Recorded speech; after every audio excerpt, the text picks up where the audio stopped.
Okay, Yang Lu Chan's form, lesson 2. We're going to work on the body structure with the feet for this part. So lesson 1 we just did the first 2 postures of the form. The next postures we start using the legs. We start squatting down, bending, taking steps, this kind of thing. So we're going to work on that now. Okay, so the first thing we're going to do from that starting position, which is where we will have ended with the last posture, but don't worry about the hands for now, just worry about the body by itself and focusing on the legs, and then we put the hands in afterwards. So all you're going to literally do, number 1 is just bend the knees down, like that. But when you bend the knees, you must keep the body straight. It's a common thing to bend the knees and lean backwards like this. So make sure that when you bend your knees, you just squat straight down. Keep the back nice and straight, like that. As I sit down, notice how the bum stays tucked under. I'm not letting the back arch like that, so that there's an S here. I want the pelvis to be pushed under, so it's flat.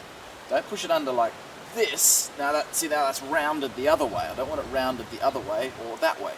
I want it just flat, both sides, just going straight down. So that's your basic structure in terms of the pelvis area for the whole form. You never stick it out. Just keep it tucked like that. Everything's nice and relaxed. This should be tucked if you have a relaxed body and your muscles don't have any excess tension in them. This happens because of tension in the lower back, and a lot of people have tension in the lower back. So if you find that you squat down and there is a little bit of an S there, you've then got to basically use your abdominal muscles to pull it under, so that then you're stretching out the lower back muscles. And over time, if I sit down and just relax, because I've been doing it so long, that's the way I sit naturally. I have to use my muscles to do that. If I relax, the bum tucks under. So that is the natural place for your pelvis to be if you're just sitting with your knees bent. If you're having trouble maintaining that, or finding how to do that, just lay on the floor, lay on your back on the floor, and then just pull your knees up. That'll flatten your lower back so you can at least feel what it feels like to keep it tucked with the knees bent. You shouldn't be able to put your hand in behind your back. If you lay on the floor with your legs straight, you'll have this, and you'll be able to put your hand under your lower back. Bend your knees up, and your lower back will push down, and you won't be able to get your hand in there. Okay, so all we're going to do from here is, we've got 3 things to do, first of all. The first thing is just to bend the knees, like I just said, keeping the bum tucked under. Just straight down, just bend the knees. The second thing though, we have to put the weight further into the right leg, so we're not actually going to squat like that, double weighted. The first 2 postures we were double weighted. We've just got the weight even, 50-50. This is now the first posture, we're going to change the weight into the right leg. So as we squat down, we change the weight, and the third thing is to turn the waist. You've got to do them together, really. It feels a bit awkward to do them separately. So practice that first, just squatting down. Make sure you've got the pelvis tucked under in the right structure. And then just put the weight into your right heel and allow your waist to turn as you do the posture. See how my foot's just turned with my body? I haven't gone, and see, that's my leg moving. I've turned with my leg. I don't want to use my leg to turn. I literally just focus on keeping the leg in structure with my body, so when my body turns, my foot will come with me. So I don't want to hold my foot behind. So that's where my foot will naturally go, to the corner. That will ensure that you only turn your foot as far as your body, and that will give you the correct position to then step forward and go into the next position. If you think about turning your foot, you'll turn it too far, and then you'll have to step and then re-drag it back around for the next move. So, squat down, turn 45 degrees to your right, so we're facing out to the north east, like that. You should be low enough so that you can't see your right toes. So at this point, if I look down, without obviously going like this, if I just look straight down from where I am, I can't see my toes. Obviously I can see my rear toes, they're not as bent, but I can't see my front toes at all. So if you're like that, you know you're too high, or you might be too far back. So bring your weight across. You should be about 90%. You're pretty much fully sunk down in this right heel, because your next move, of course, you've got to take a step, so you've got to be really centered in that right heel. And yeah, bent far enough so you can't see your toes. That's the rule for the whole form. Any posture, if I take a stance like that, brush knee twist step, hung, things like this, I can't see these toes of the standing leg for a front weighted bow stance. Okay, so squat and turn. And you'll breathe out for this posture, because remember the last move was your in breath, so this posture will be your out breath. So just breathe in and then breathe out as you squat down. Make sure that your head, I'm referencing to the camera now, so sometimes I'm turning my head to talk to the camera, but if I'm doing the form correctly, it should be like that. So your head always points where your shoulders point. Never in the form will you see me do a posture like this. Your head is always in line with the shoulders, but your eyes look to the front. They always look to where the action is happening. Remember, Tai Chi is a martial art. It's not just a health dance. So your eyes look to where the martial application is happening. In this case, I'm not going to teach the martial applications right now, but just keep it in mind that the bloke you're fighting is in front of you. So for the first two movements, that's where he's standing for what you might be doing in the martial applications. So when we come down to here, see nose pointing with the shoulders, but the eyes, I'm still looking towards the camera. Okay, so sink. Like that. Still maintaining the bum tucked under, pelvis is pushed under. Every part of your body is turned to that corner except your left toe. So do not bring your toes with you, and especially do not push the heel outward. You've just lost all your torque in your legs. You've got no strength in your legs now. You're losing the stretch, so you're not, now I'm getting a nice stretch. You're losing everything if you just go sloppy. Same as what I was talking about in the arms in the previous lesson about the structure. We don't want our legs just to be all, kind of like this. You've got to be stretching and torquing the legs throughout the form. Okay, so that's one. Sink down. Now we need to sink, as I said, for that posture there, about 90%. As I lift the heel, now I'm 100%. So just from there to there, I need to sink so that my weight is totally centered over this right heel, because of course my next move I have to take my step. Okay, stepping. Notice how my foot, I'll put my foot like that, right in the center. I think you should be able to see the floorboards here on the platform I'm standing on. My left foot is right in the center of that floorboard, like that, and I'll just place my other foot accordingly. You should do this yourself. If you've got a floor like this, or if you've got a flat floor, just put something on the floor, a chalk line or something, so that you can place your foot along it.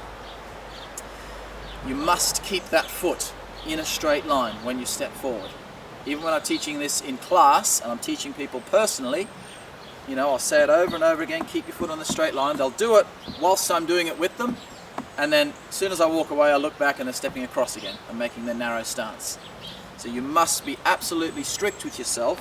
When you're first learning, obviously when I'm doing my form, I'm doing this, I'm not looking at my feet and looking at my hands when I do my own form. That would take away from the energy of the form.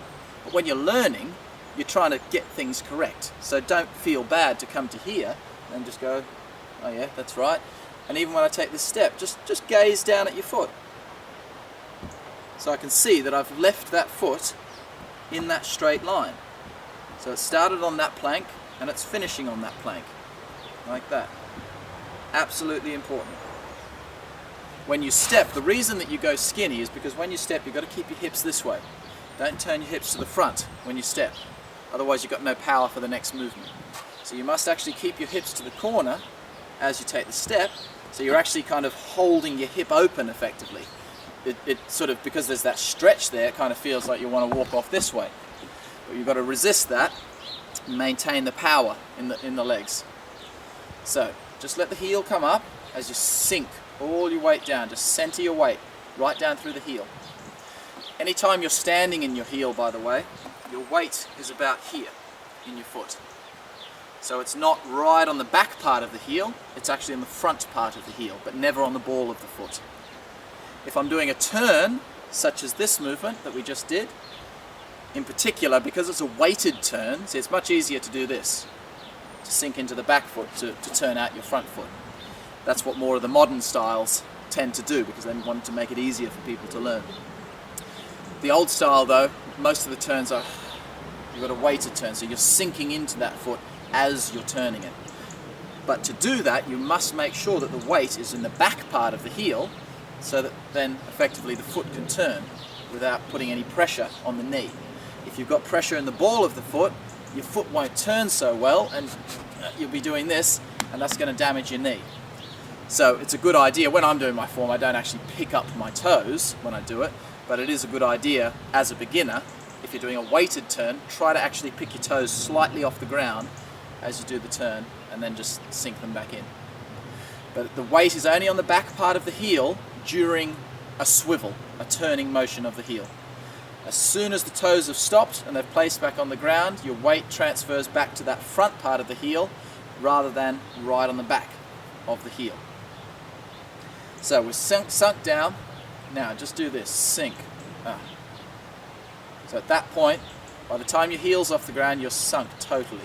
So see, I can pick that foot off the ground and be totally centered in that right heel.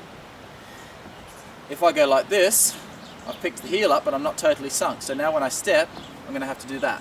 I've had to put it straight back down because I'm not balanced yet. So you must make sure you roll it. When the toe comes up, you're totally centered in that right leg. Take your step, look at your foot.